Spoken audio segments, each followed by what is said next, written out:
예, 우리 찬양을 통해서 참 하나님께서 이 안식일을 통해서 온 세상 피조물들이 탄식하는 가운데 하나님께서 갖고 계시는 사랑과 또 자비, 그리고 주님께서 인도하실 그 하늘 본향을 소망할 수 있도록 또 이 안식일의 축복을 주심에 대해서 진심으로 감사의 마음을 갖게 되었습니다. 요즘 아프간에 탈레반이 점령하면서 정말 생사를 건 탈출이 이루어지고 있고, 또 그 가운데 폭탄 테러 사건도 일어나고 있습니다. 정말 온 세상에 재난과 또 폭동들이 또 일어나고 있는 때에 정말 그들이 어딘가로 탈출을 바라는데, 이 세상에서 어디 가야 안전할 수 있겠습니까?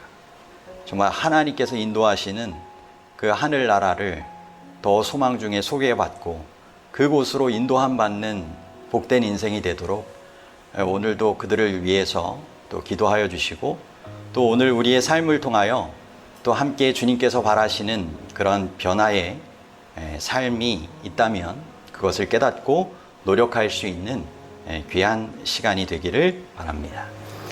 이번 안식일은 대총회가 제정하여 전 세계적으로 시행하는 End It Now, 이제 그만, 지금 멈춰주세요, 이 폭력학대 예방 캠페인 강조일의 안식일입니다. 두 가지 영상이 있는데요, 저희가 이 설교 말씀을 시작하면서 좀 함께 영상을 나누고 시작을 하려고 합니다. 올해는 청소년들을 위협하는 폭력과 또 음란물의 폐해에 대해서 저희가 살펴보게 되는 그런 해인데요, 그런 관련된 주제의 영상 두 개를 함께 살펴보고 이어서 말씀 증거하겠습니다.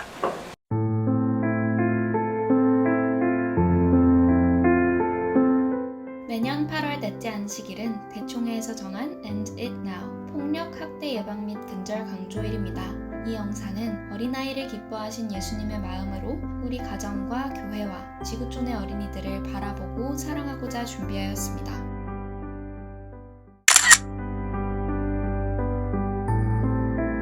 8살 된 딸아이를 굶기고 때리다 못해 대소변까지 먹이며 남자친구를 만나느라 빈집에 3살 아이를 방치하고 숨지게 한 30대 어머니. 3살 어린이에게 물고문 학대를 해서 신체적 아동학대뿐만 아니라 정서적 아동학대에 대한 법원의 판결이 무거워지고 있습니다. 울산의 한 교사가 초등학교 1학년 학생에게 폭언을 해 학부모로부터 고소를 당했습니다. 아동학대란 아동의 건강 또는 복지를 해치는 것입니다. 이는 신체적인 상처뿐 아니라 정서적, 성적 학대를 포함하며 제대로 돌보지 않고 내버려두는 것도 아동학대입니다. 다음 중 아동학대라고 생각하는 것을 골라보세요.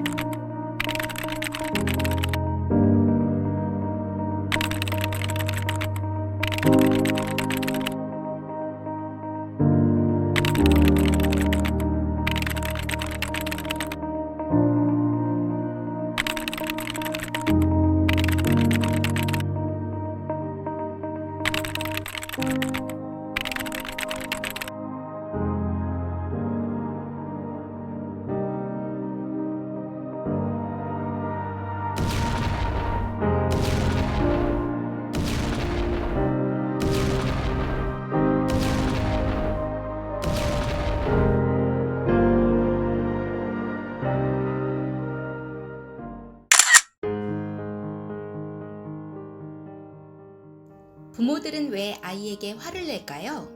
부모가 하는 잔소리의 의미는 크게 3가지입니다. 첫째, 골고루 먹고 건강해지라고. 둘째, 좋은 습관을 길러서 앞으로 잘 살라고. 셋째, 공부 열심히 해서 좋은 직업 가지라고. 그래서 부모는 이렇게 말합니다. 채소 먹어야 돼. 너 맨날 고기만 찾으니까 키도 안 크고 자꾸 살만 찌지. 방이 이게 뭐야? 돼지우리가 따로 없잖아. 너 지금 뭐라 그랬어? 어디서 배워먹은 말버릇이야? 숙제 먼저 하고 놀라고 했지. 도대체 몇 번을 말해야 되니? 너 엄마 말 무시해? 그런데 이런 말을 들은 아이들의 마음에는 무엇이 남을까요? 입장을 바꿔 한번 생각해 보세요. 장모님이 김서방 살 좀 빼게. 그 내장 지방을 도대체 어쩔 셈인가? 그렇게 게으르니까 살이 찌지. 또는 시어머님이 며느라 집안이 도대체 이게 돼지우리니 사람 사는 집이니 난 도대체 분간이 안 간다. 이렇게 말씀하신다면 어떨까요? 여러분의 기분은 어떠셨나요? 아이들에게도 마음이 있습니다. 아직 어리지만 그 아이들도 사람이고 기분 좋은 말을 들어야 생각이 바뀝니다. 부모의 거친 말을 들은 아이들은 자존감이 낮아지고 분노가 쌓입니다. 기분이 안 좋아서 부모가 원하는 좋은 사람 따위에는 관심을 두지 못합니다.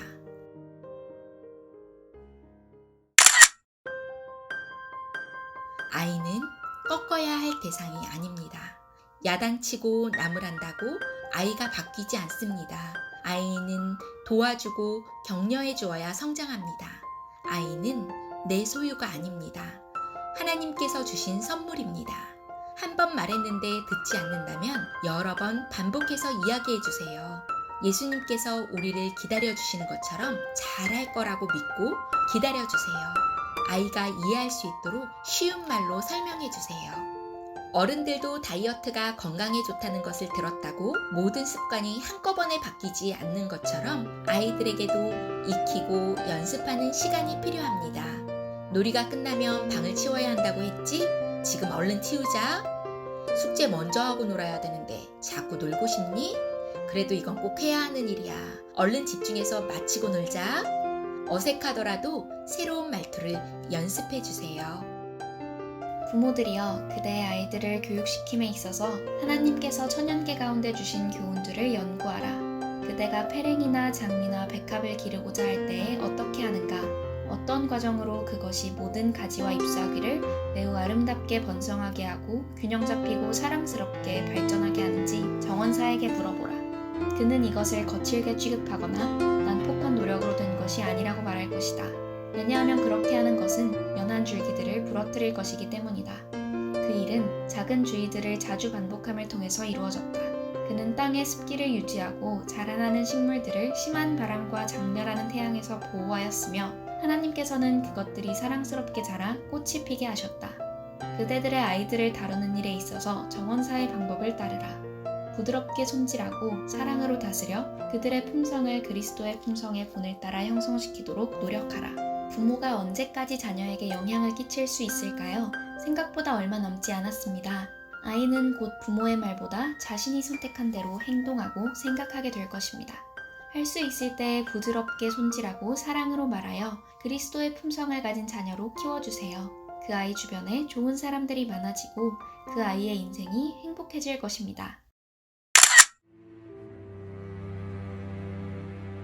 아동학대의 76%는 부모가 가해자입니다. 그렇지만 학대 아동의 84%는 다시 집으로 돌아가야 합니다. 우리 주변의 가정이 쉼터가 아니라 가장 괴롭고 학대받는 장소인 아이들에게도 관심을 가져주세요. 불결한 위생 상태나 계절에 맞지 않는 옷, 다치기 어려운 부위의 상처나 멍, 계속되는 울음소리, 미심쩍은 상처를 발견하신다면 관심을 가져주세요. 따뜻한 말 한마디 걸어주세요. 필요한 것이 없는지, 도울 것이 없는지 다가가주세요. 보육원 아이들을 결연하여 후원해주세요. 뉴스에 학대 아동이 나오면 그 아이를 위해 잠시 기도해주세요. 사랑의 하나님, 맑고 예쁜 아이들로 웃음과 행복을 주시니 감사합니다. 우리 가정의 아이들이 행복과 사랑 속에 자라나고 우리 교회의 아이들이 친절과 격려 속에 자라나게 하여 주시옵소서. 이 험한 세상에 학대에 괴로워하고 슬퍼하는 아이들을 생각할 때 마음이 아픕니다. 사랑과 도움의 손길을 전하게 하여 주시옵소서. 예수님 이름으로 기도합니다.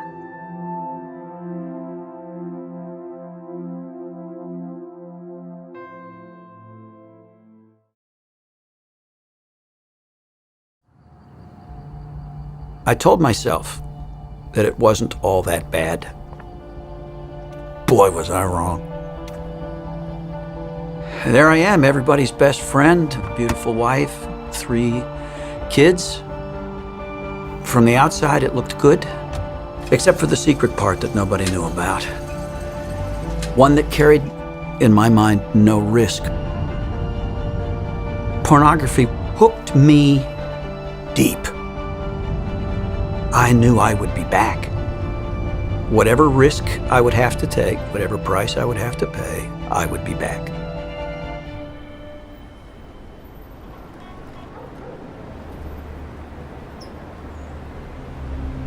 Porn took me places I never thought I would go. It groomed me, trained me, set me up.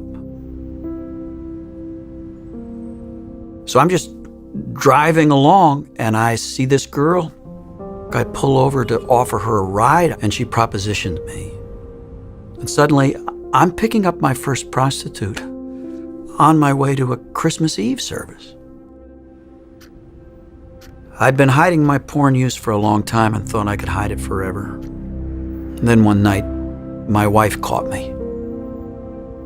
I vowed again, I promised once again to stop, and I explained and I begged, and she forgave me. But when a few weeks later she found that condom on the floor in the bathroom that I couldn't quite explain, she finally said the words that she needed to say and the words that saved my life. She said, "I'm done." She said, "I still love you, but I don't like you. I don't trust you. I don't respect you. And I don't think you can ever change." That was it for me. That was my wake-up call from fantasy and infidelity.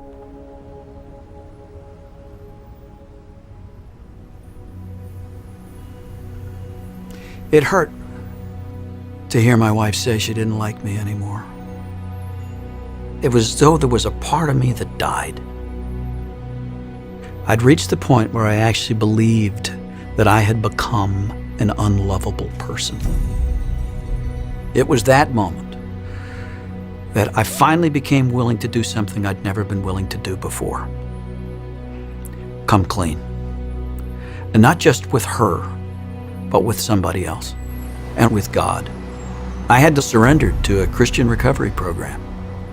They made me understand that I could only experience healing to the depth that I'm willing to confess and repent. I dreaded it at the beginning, but I confessed everything. I had to leave my isolated world behind. I wanted a private solution to my private problem. And he loved me too much to give it to me.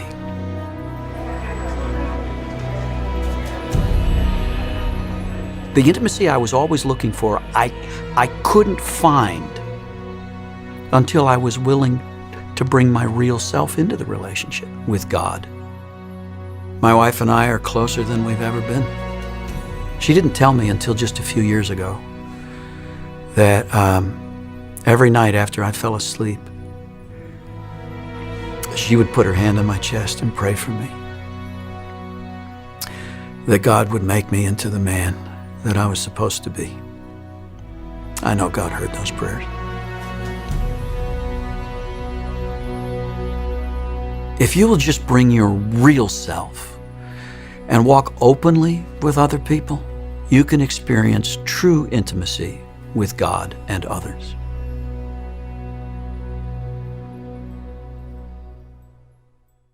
예, 사랑하는 이들의 간절한 기도와 또 하나님께 대한 전적인 믿음과 또 순종의 삶이 우리의 인생을 또 누군가의 인생을 변화시킬 수 있습니다. 오늘 그런 의미에서 가정의 평화 회복하기라고 하는 이 제목을 가지고 청소년 폭력의 근원에 대한 대책 관련한 말씀을 함께 나누도록 하겠습니다. 청소년 폭력에 관한 세계의 통계를 먼저 살펴보겠습니다. 세계보건기구 WHO에 의하면 매년 세계적으로 10세에서 29세 청소년 중 20만 명이 살인사건의 피해자가 됩니다. 이 숫자는 연간 일어나는 살인사건의 거의 절반에 해당되는 수치입니다. 살인사건은 10세에서 29세의 사망 요인 중에 4위에 해당하며 희생자의 83%는 남성입니다. 청소년의 살인사건은 사망자뿐만 아니라 병원 치료를 요하는 다수의 부상자도 포함합니다. 한 연구에 의하면 24%의 여성이 강요에 의하여 첫 성경험을 한 것으로 보고되었습니다. 청소년 폭력은 꼭 죽음에 이르지는 않더라도 평생 지속되는 신체적, 정신적, 사회적 악영향을 지니고 있습니다. 청소년 폭력은 사회적 비용을 극도로 증가시키고 생산성을 감소시키며 자신의 가치를 하락시키는 악영향을 지니고 있습니다. RAINN이라는 강간학대 근친상간 근절 국제소통의 발표에 따르면 18세 이하 여성 청소년 9명 중 1명, 남성 청소년 중 53명 중에 1명이 성인에 의한 성폭력 및 성적 학대를 경험한다고 합니다. 18세 이사의 피해자가 82%가 그중에 여성입니다. 16세에서 19세 의 여성 청소년은 다른 연령대에 비해 강간 미수 또는 성폭력의 피해자가 될 가능성이 4배 이상 크다고 합니다. 강간의 피해자의 90%는 여성입니다. 또 아동 성폭력의 경우 폭력에 의한 후유증을 앓는 기간이 매우 길고 피해자의 정신건강에 폐해를 초래하며 피해자의 삶에 다음과 같은 위험을 발생시킵니다. 약물 남용 및 중독 증상에 빠질 확률이 일반인보다 4배 이상 높고 성인이 되어서도 외상 후 스트레스 장애를 경험할 확률이 4배 이상 높고 성인 때에 심각한 우울증 관련 질환을 겪을 확률이 3배 이상 높다는 것입니다. 저희가 이런 문제를 왜 이야기하는 것일까요? 그것은 수면 아래 감추기보다는 그것을 통하여서 우리가 함께 하나님께서 원하시는 뜻대로 변화시키자라고 하는 의미입니다. 자녀를 다음 세대를 안전하게 보호하며 건강하고 온전하며 강인하고 자신 있는 어른으로 자라날 수 있도록 도우려면 어떻게 해야 할까를 우리가 생각해 보고자 하는 것입니다. 사법기관의 보고에 아동 성범죄 관련 자료에 따르면 청소년 폭력의 시발점은 가해자의 93%가 피해 아동의 지인입니다. 그 중에 34%는 가족 또는 친척입니다. 가해자의 7%만이 피해 아동과 관련이 없는 사람이라고 합니다. 유년기의 부정적인 경험들에는 다음이 포함될 수 있습니다. 언어적, 신체적, 성적, 심리적 학대, 다양한 형태의 방임, 부모 또는 기타 양육자 사이의 폭력, 알코올, 마약, 음란물 중독으로 인한 가정 기능의 파괴, 또래 집단 또는 지역사회 내에서 발생하는 공공연한 폭력입니다.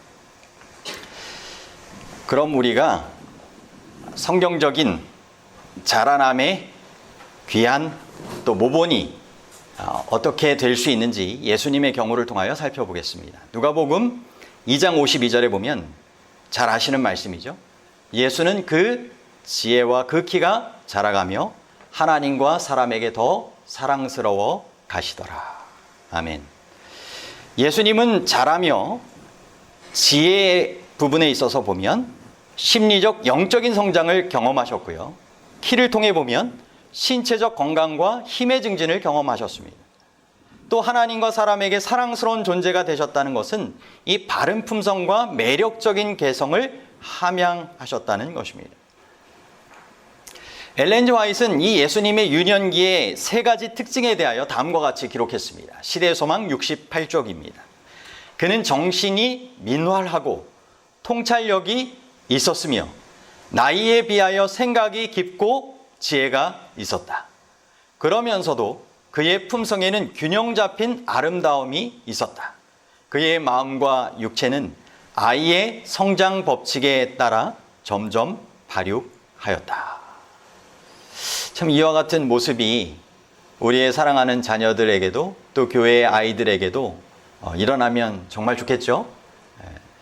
예수님처럼 자라기 위해서 우리 자녀들에게 필요한 것이 무엇일까를 생각을 해보면 이 보호 그리고 안전한 그러한 환경에서 이 균형지고 온전한 양육을 받아야 하는데 그것은 육체적, 정신적, 영적, 성적, 심리적인 그와 같은 안전이 필요하다는 의미입니다.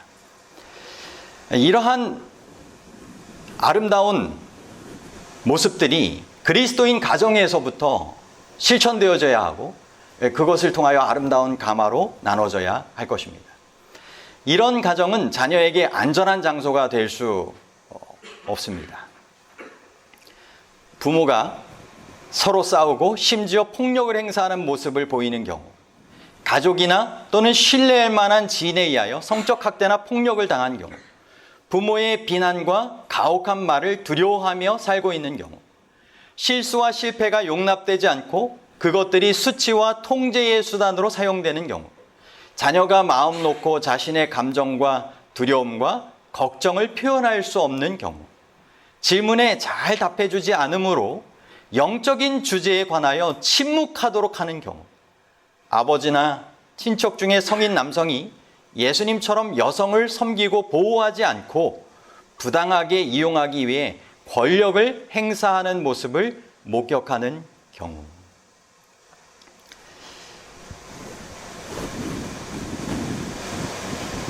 우리는 우리의 영향력 안에 있는 자녀들을 주님 안에서 잘 키우도록 고귀한 책임을 맡고 있는 사람들입니다. 그리스도의 품성이 드러날 수 있도록 우리의 역할을 감당해야 합니다. 재림신도의 가정 16쪽에 보면 부모들의 정신을 감싸고 있는 분위기는 그 가정 전체를 채우며 그것은 가정의 각 부분에서 느껴진다라고 했습니다. 그럼 그 영향력은 어떻게 될까요? 우리의 가정 생활이 힘과 통제의 개념을 바탕으로 이루어지고 있다면 우리는 자신도 모르게 공격성, 분노, 절망의 씨앗을 공동체에 퍼뜨리고 있는 것과 같은 것입니다. 마치 보이지 않는 이 코로나 바이러스가 존재할 때 온 가족에게 먼저 이렇게 퍼뜨려질 수 있는 것처럼 우리의 그러한 모습들이 그대로 되물림되도록 그렇게 퍼뜨려지고 영향력을 미치고 있다는 것입니다. 그렇다고 하면 이런 이 고통스러운 악순환을 멈추기 위하여 첫 번째 해야 할 단계는 무엇일까요? 그것은 가정 내에서 침묵을 깨트리고 이런 폭력성의 문제가 하나님의 밝은 진리의 빛 가운데 드러나고 치유받도록 하는 것입니다. 요한복음 3장 19절로부터 21절입니다. 그 정죄는 이것이니 곧 빛이 세상에 왔으되 사람들이 자기 행위가 악함으로 빛보다 어두움을 더 사랑한 것이니라. 악을 행하는 자마다 빛을 미워하여 빛으로 오지 아니하나니 이는 그 행위가 드러날까 하며 진리를 따르는 자는 빛으로 오나니 이는 그 행위가 하나님 안에서 행한 것임을 나타내려 함이라 하시니라. 여러분, 이 세상에 드러나지 않을 것은 하나도 없다라고 하는 것을, 영원한 비밀은 없다라고 하는 것을 기억하시길 바라고, 하나님께서 원하시는 것처럼 우리는 어두움에서 불러내어 빛으로 인도하게 하신 이에 아름다운 덕을 선전하게, 선포하게 하려는 그러한 역할을 맡은 사람들임을 기억하시고 빛의 자녀들처럼 행하시게 되길 바랍니다. 네. 우리의 공동체는 힘과 권력을 행사하는 이들을 높임으로 은연중에 폭력적인 행동 양상을 증가시키는 사고를 조장할 수 있습니다.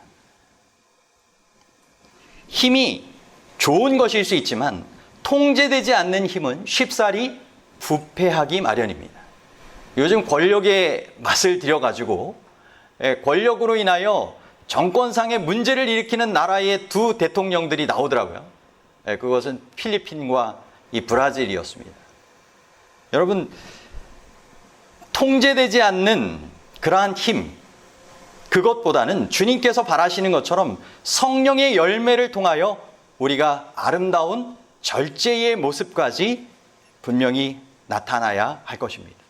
갈라디아서 5장 22절, 23절에 보면 오직 성령의 열매는 사랑과 희락과 화평과 오래 참음과 자비와 양성과 충성과 온유와 무엇이라고요? 절제니. 이 절제라고 하는 의미는 스스로가 통제하는 것 같지만 원래 의미는 더욱 강력한 힘에 의하여 그렇게 제어되도록 내어드리는 것을 의미합니다. 하나님의 영에 의하여 제어될 수 있도록 그렇게 내어드리는, 양도하는 그러한 순종의 삶이 필요한 것입니다. 만일 우리가 다른 이들에게 힘을 지나치게 행사하고 다른 이들의 선택을 통제하고 다른 이들의 삶에 자신의 뜻을 관철시키려는 데 집중하고 있다면 힘과 권력만 추구했던 사단 루시퍼를 쉽게 잊고 있는 것입니다.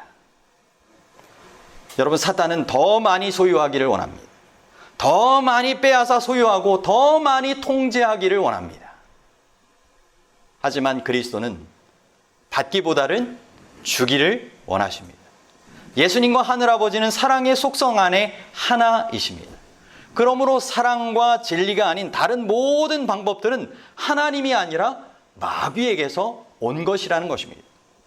강요, 기만, 조종, 술책, 뇌물, 위협, 편견, 고립, 유혹 등 이런 것들은 다 마귀가 좋아하는, 마귀에게서 비롯된 것들이라는 것입니다.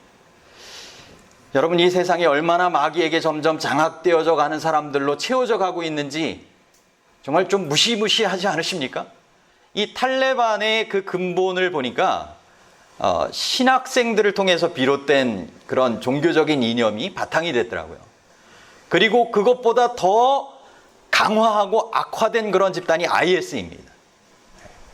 그러니까 우리의 그러한 모습이 그리스도의 영으로 지배되지 않으면 정말 마귀의 영에 의하여 쉽사리 장악되고 제어될 수 있는 그러한 사단의 놀이개가 될 수도 있다라고 하는 것을 기억해야 한다는 것입니다.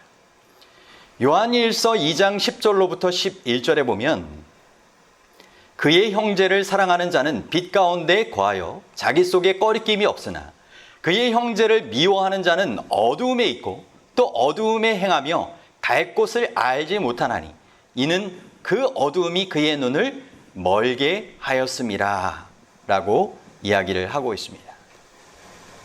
폭력의 순환의 고리를 끊지 않는 한 우리는 서로 사랑하며 빛 가운데 살라고 하신 예수님의 명령을 따를 수 없는 것입니다.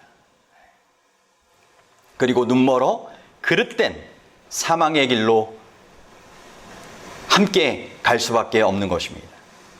특별히 이 친절과 동정으로 가득한 가정을 만들기 위하여 우리가 허심탄회하게 이야기를 하고 서로 할 수 있는 노력을 기울이는 것이 중요하다는 것입니다. 그럴 때 가정과 교회가 치유와 부흥을 경험할 수 있는 것입니다. 이 일이 이루어지기 전까지는 부모인 우리가 자녀의 마음에서 안정감 또는 신뢰라고 하는 보물을 빼앗는 일을 계속하고 있는 것이고, 그렇게 되면 자녀들에게 하나님의 품성을 잘못 나타내는 것이 되며 그것은 셋째 계명을 범하는 것이 된다는 것입니다. 출애굽기 20장 3절 너는 내 하나님 여호와의 이름을 망령되게 부르지 말라. 여호와는 그의 이름을 망령되게 부르는 자를 죄 없다 하지 아니하리라. 여호와의 이름을 부르는 그리스도인으로서 살아가지만 삶을 통해서는 그리스도의 모습을 반사하지 않는 그릇 오해하게 만드는 삶을 살아간다면 이 셋째 계명을 범하며 하나님의 성호에 영광 돌리지 못하고 망령되게 그 이름을 부르는 삶이 된다는 것입니다. 그러므로 매일의 삶을 통하여 성령의 열매가 드러나는 참된 그리스도인의 삶이 되게 해달라고, 그래서 하나님께 영광 돌리게 해달라고 우리가 기도해야 하는 것입니다. 갈라디아서 5장 19절로부터 21절에 보면 죄의 본성을 따를 때 성령의 그러한 도우심을 또 순종을 통하여 그 성령의 임재 안에 우리가 살아가지 못할 때 행할 수 있는 이 악한 육체의 일을 이렇게 이야기하고 있습니다. 육체의 일은 분명하니 곧 음행과 더러운 것과 호색과 우상숭배와 주술과 원수 맺는 것과 분쟁과 시기와 분냄과 당짓는 것과 분열함과 이단과 투기와 술취함과 방탕함과 또 그와 같은 것들이라. 전에 너희에게 경계한 것 같이 경계하노니 이런 일을 하는 자들은 하나님의 나라를 유업으로 받지 못할 것이요. 여러분, 우리가 이 땅에 살아가는 삶의 결과가 정말 하나님의 나라의 유업을 받지 못하는 일로 결론되어진다면 그것은 너무 허무한 짧은 그러한 인생이 될 수 있는 것입니다. 재림신도의 가정 15쪽에는 가정은 애정이 애써 억제되는 곳이 아니라 오히려 개발되는 지상의 작은 천국이 되어야 한다. 우리의 행복은 피차에 갖는 사랑과 동정과 참된 예모의 개발 여하에 달려있다. 가장 감미로운 하늘의 상징은 그리스도인의 정신이 지배하는 가정이다. 하나님의 뜻이 이루어지면 부부는 피차에 서로 존경하게 되고 사랑과 믿음이 생겨날 것이다. 여러분, 부부가 서로 존경하고 사랑과 믿음으로 살아가는 모습을 자녀들이 보면서 어떠한 자녀들로 잘 성장하게 될까요? 재림신도의 가정 17쪽에는 그대들은 구세주의 속성들을 소유하므로 그대들 자신과 자녀들을 위하여 명랑하고 즐거운 가정이 되도록 해야 함을 결코 잊어서는 안 된다. 만일 그대가 그리스도를 가정에 모셔드리면 그대는 선악을 분별하게 될 것이며 자녀들로 성령의 열매를 맺는 의의 나무가 되도록 도울 수 있을 것이다. 여러분, 우리뿐만 아니라 자녀들도 무슨 열매를 맺어야 됩니까? 성령의 열매를 맺고 하늘의 유업을 얻는 사람들로 그렇게 자라날 수 있도록 도와야 하는 것입니다. 곤란한 문제가 생긴다 하더라도 이는 인간의 운명이다. 곤란한 일은 믿는 자들이나 믿지 않는 자들이나 다 일어날 수 있다는 것입니다. 하지만 날씨가 아무리 흐릴지라도 인내와 감사와 사랑이 마음의 태양과 같이 비치게 하라. 가정은 검소하되 언제나 유쾌한 말과 친절이 오가며 예모와 사랑이 영속적으로 머물 수 있는 곳이 될 수 있다. 여러분, 그리스도인의 가정으로서 우리가 함께 잘 살아갈 수 있게 되기를 바랍니다.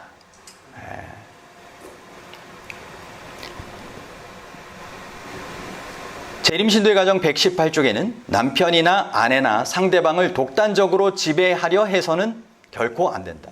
서로 상대방을 자신의 뜻에 복종하도록 구속하지 말 것이다. 이렇게 하고서는 서로 사랑을 유지할 수가 없는 것이다. 친절하고 인내하고 용서하고 깊이 생각하며 예의를 가져라. 가까운 사람일수록 예의를 잊어버리기가 쉬울 수도 있는데 그렇지 말고 예의를 가지고 서로 잘 대하라고 하는 것입니다.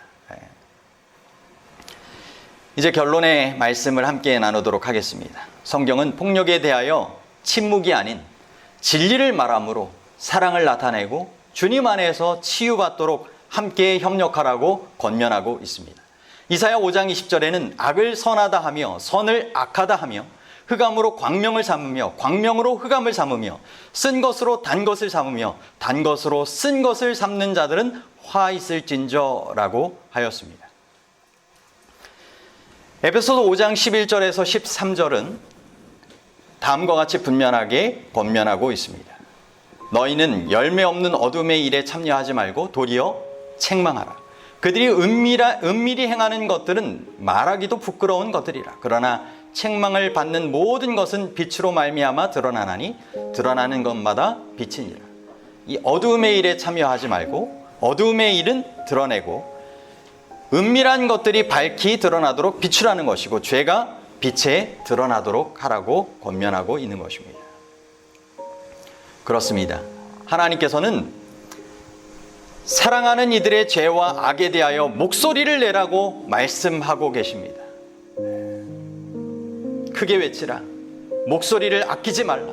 내 목소리를 나팔같이 높여 내 백성에게 그들의 허물을 야곱의 집에 그들의 죄를 알리라고 말씀하십니다. 여러분, 침묵은 가정폭력의 가해자를 겸손한 변화의 장으로 이끄는 방법이 될 수 없습니다. 성경은 자신은 물론 다른 이들의 삶도 바른 길로 되도록 책임지라고 우리에게 권면해주고 있는 것입니다.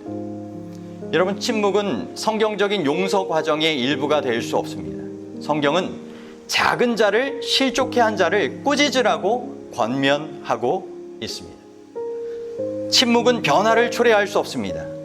성경은 죄를 숨기는 일이 공동체 전체에 재앙을 가져온다고 하는 사실을 명확하게 증거해주고 있습니다.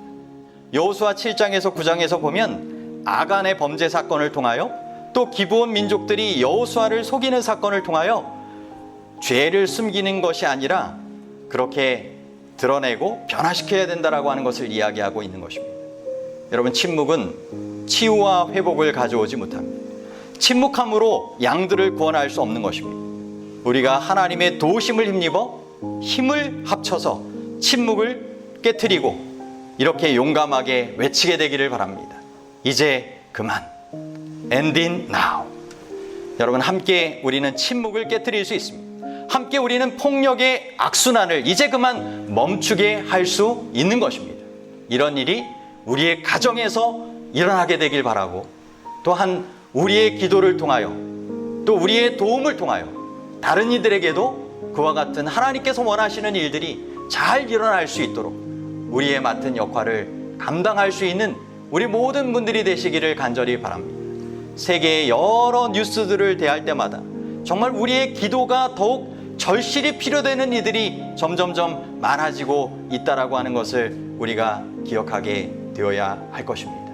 그들을 위하여 기도하고 또 함께 도울 수 있는, 그래서 하나님의 뜻을 이뤄갈 수 있는 우리 모두가 되기를 간절히 바라면서 정말 주님께서 바라시는 그 하늘 본향에서의 그 삶, 정말 폭력과 모든 학대가 다 그친 사랑만이 가득한 삶, 얼마나 좋을까요? 정말 그 나라를 소망 중에 바라보게 하고 그 나라에 함께 참여하게 만들 수 있는 우리의 삶으로 하나님께 쓰임받는 우리 모두가 되시기를 간절히 바라며 말씀을 마치겠습니다. 아멘.